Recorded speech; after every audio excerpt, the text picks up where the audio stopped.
మనం గోవా పోతున్నాం.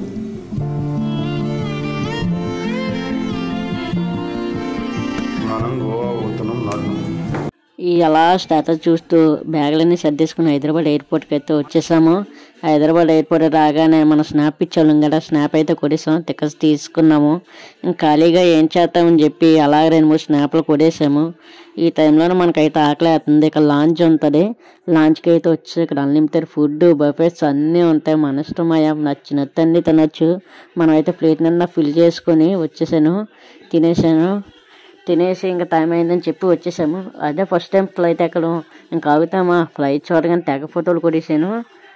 ఇద్దరమేనే ఫ్లైట్లోకి అయితే ఎంటర్ అయిపోయాము. ఇంక చూసేద్దాం ఫ్లైట్ లోపల ఎలా ఉందో.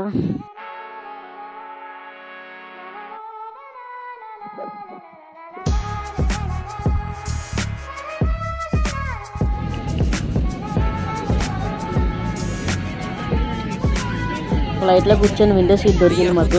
విండో సీట్ కూర్చొని మొత్తం అంతా ఎంజాయ్ చేస్తున్నాను. ఫ్లైట్ వ్యూ మొత్తాన్ని బయట వ్యూని. ఈ లోపు అయితే విస్తార ఎయిర్లైన్స్ వాళ్ళు అయితే మాకు స్నాక్స్ అయితే ప్రొవైడ్ చేశారు. ఏమన్నా ఒక veg sandwich, biscuit, sauce and water bottle ఇచ్చారు.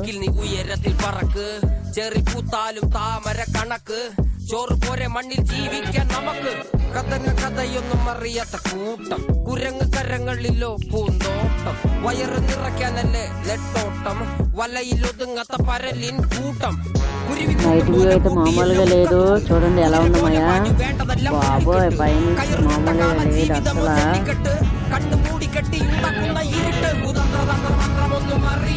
మొత్తానికి అలా ఫ్లైట్ జర్నీ అయితే మొత్తానికి గోవా అయితే రీచ్ అయిపోయాం. ఎప్పుడైనా వెయిట్ చేస్తున్నాం. ఫైనల్లీ గోవా అయితే వచ్చాం. తర్వాత మా గోవా ఎయిర్పోర్ట్ మొత్తాన్ని తిరిగేసి ఫోటోలు అయితే పెడతాం.